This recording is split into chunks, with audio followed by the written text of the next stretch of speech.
Alrighty, so say you're in school and want to play a prank on a teacher.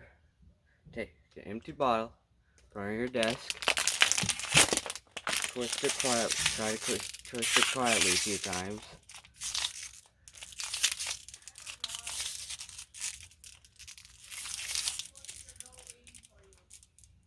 Then do this fast.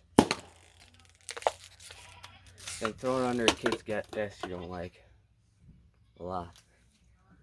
You can also aim the cap and shoot someone at the same time, so 3 birds with 1 stone.